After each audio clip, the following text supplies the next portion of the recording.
Mari kita lihat lagi bagaimana di acara televisi kita ditampilkan acara film, drama, musik, saudara, yang menampilkan aurat diumbar, pusar diumbar, paha wanita diumbar, kehidupan free sex, kehidupan seks bebas.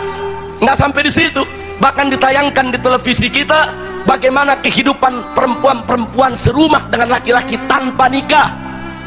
Nggak sampai di situ, bahkan artis-artis yang sudah nyata-nyata, saudara, melakukan perbuatan tidak senonoh, merekam adegan-adegan tidak benarnya, saudara, sudah menjadi opini umum, saudara, diadili, dipenjara.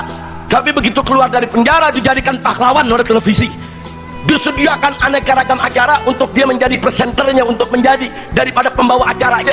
Sepertinya apa yang dilakukannya dari kebijakan moral nggak ada masalah.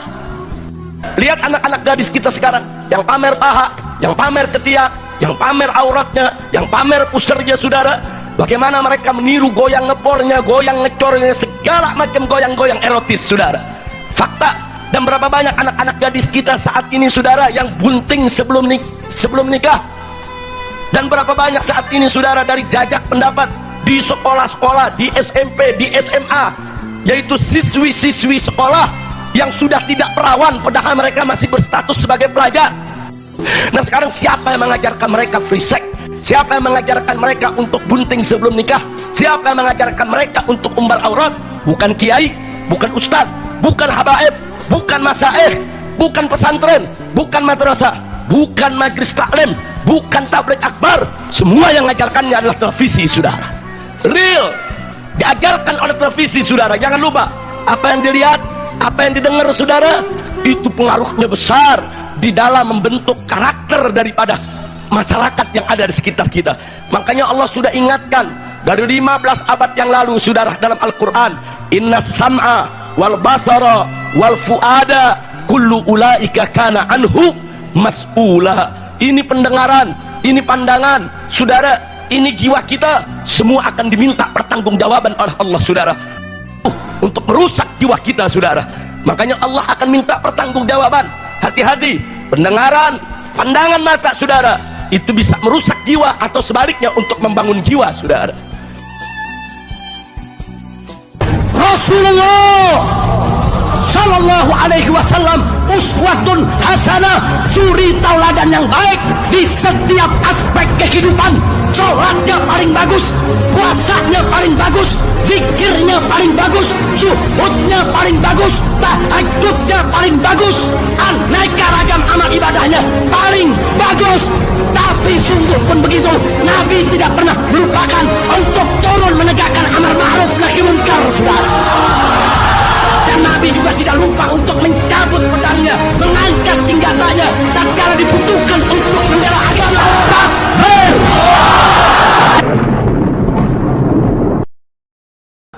Nah, kita lihat satu, bagaimana televisi menyajikan film-film baik dari dalam negeri maupun dari luar negeri yang menampilkan anak-anak yang kurang ajar kepada orang tuanya, saudara. Anak yang melotot kepada ibunya, anak yang membentak bapaknya, anak yang mengusir orang tuanya dari rumahnya, saudara. Sampai kepada anak yang membunuh orang tuanya. Itu ditayangkan di banyak televisi. Itu menjadi konsumsi harian generasi muda kita, ya ikhwah. Inna lillahi wa inna ilaihi raji'un. Itu semua punya pengaruh. Apa yang dilihat, apa yang didengar oleh anak-anak kita melalui penayangan-penayangan televisi tersebut, itu punya pengaruh dahsyat kepada generasi muda kita. Makanya sekarang coba kita lihat dalam kehidupan sehari-hari kita, berapa banyak anak-anak muda kita yang kurang ngajar sama ibunya, kurang ngajar dengan bapaknya, kurang ngajar kepada orang tuanya. Yang dulu-dulu di zaman kita masih muda, masih kecil, nggak ketemu tuh kurang ngajar macam itu kepada orang tua, ya kawan. Semua akibat televisi. Nah, di sini mestinya pemerintah melek buka mata para pengambil kebijakan. Jadi yang membuat anak-anak muda Indonesia kurang ngajar kepada orang tua, bukan kiai, bukan habaib, bukan masaih, bukan para ustadz, bukan para juru dakwah, bukan majelis taklim, bukan tabligh akbar, bukan madrasah, dan bukan pesantren. Yang merusak generasi muda kita adalah televisi. Nah, ini mereka mesti buka matanya, saudara. Jangan seenaknya yaitu mengarahkan daripada tudingannya kepada para kiai dan para juru dakwah. Yang kedua, mari kita lihat lagi bagaimana di acara televisi kita ditampilkan acara film, drama, musik, saudara, yang menampilkan aurat diumbar, pusar diumbar, paha wanita diumbar, kehidupan free sex, kehidupan seks bebas. Nggak sampai di situ, bahkan ditayangkan di televisi kita bagaimana kehidupan perempuan-perempuan serumah dengan laki-laki tanpa nikah. Nggak sampai di situ, bahkan artis-artis yang sudah nyata-nyata, saudara, melakukan perbuatan tidak senonoh, merekam adegan-adegan tidak benarnya, saudara, sudah menjadi opini umum. Saudara, diadili, dipenjara, tapi begitu keluar dari penjara dijadikan pahlawan oleh televisi. Disediakan aneka ragam acara untuk dia menjadi presenternya, untuk menjadi daripada pembawa acaranya. Sepertinya apa yang dilakukannya dari kebejatan moral nggak ada masalah. Inna lillahi wa inna ilaihi raji'un. Nah, ini bukan nggak berpengaruh ke masyarakat kita. Lihat anak-anak gadis kita sekarang yang pamer paha, yang pamer ketiak, yang pamer auratnya, yang pamer pusernya, saudara. Bagaimana mereka meniru goyang ngebornya, goyang ngecornya, segala macam goyang-goyang erotis, saudara. Fakta, dan berapa banyak anak-anak gadis kita saat ini, saudara, yang bunting sebelum nikah. Dan berapa banyak saat ini, saudara, dari jajak pendapat di sekolah-sekolah, di SMP, di SMA, yaitu siswi-siswi sekolah yang sudah tidak perawan padahal mereka masih berstatus sebagai pelajar. Inna lillahi wa inna ilaihi raji'un. Nah, sekarang siapa yang mengajarkan mereka free sex? Siapa yang mengajarkan mereka untuk bunting sebelum nikah? Siapa yang mengajarkan mereka untuk umbar aurat? Bukan kiai, bukan ustadz, bukan habaib, bukan masaih, bukan pesantren, bukan madrasah, bukan majlis taklim, bukan tabligh akbar. Semua yang mengajarkannya adalah televisi, saudara. Real, diajarkan oleh televisi, saudara. Jangan lupa, apa yang dilihat, apa yang didengar, saudara, itu pengaruhnya besar di dalam membentuk karakter daripada masyarakat yang ada di sekitar kita. Makanya Allah sudah ingatkan dari 15 abad yang lalu, saudara, dalam Al-Quran, inna sam'a wal basara wal fuada kullu ulaika kana anhu mas'ula. Ini pendengaran, ini pandangan, saudara, ini jiwa kita, semua akan diminta pertanggungjawaban oleh Allah, saudara. Kenapa mata diminta pertanggungjawaban? Karena kalau kita melihat yang baik, saudara, itu akan punya pengaruh yang baik kepada jiwa kita. Kalau kita melihat yang jelek, itu akan punya pengaruh yang buruk kepada jiwa kita. Kenapa pendengaran diminta pertanggungjawabannya? Karena kita mendengar yang baik, itu akan punya tafsir, akan punya pengaruh yang luar biasa untuk jiwa kita. Dan manakala kita mendengar yang buruk, saudara, itu juga bisa punya pengaruh untuk merusak jiwa kita, saudara. Makanya Allah akan minta pertanggungjawaban. Hati-hati, pendengaran, pandangan mata, saudara, itu bisa merusak jiwa atau sebaliknya untuk membangun jiwa, saudara. Nah, maka itu di sini sekali lagi kalau kita bicara media, ini berkaitan dengan pendengaran masyarakat, dan ini berkaitan dengan penglihatan masyarakat, dan ini berkaitan dengan psikologis masyarakat, kejiwaannya. Dan ini tiga yang bakal ditanyakan nanti oleh Allah. Inna sam'a wal basara wal fuada.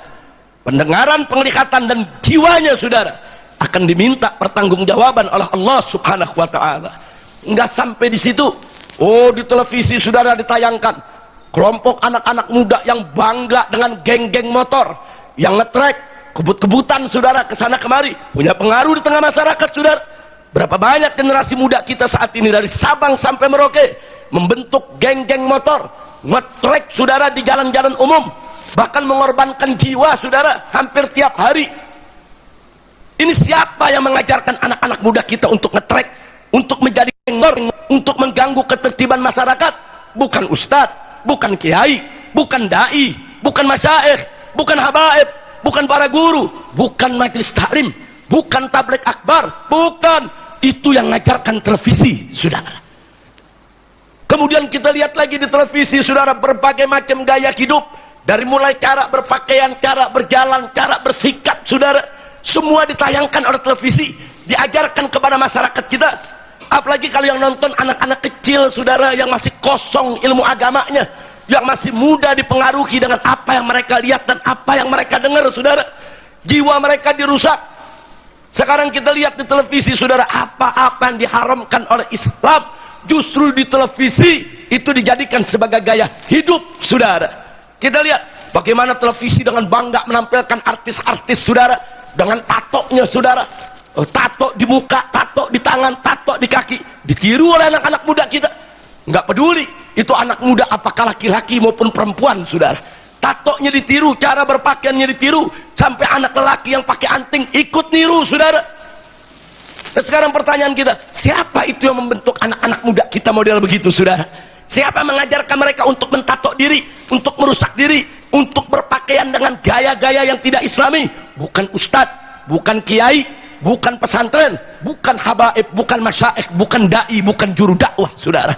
Yang merusak itu semua adalah televisi yang mereka dengar dan mereka lihat setiap hari, saudara. Bahkan acara televisi kita banyak yang 24 jam non-stop.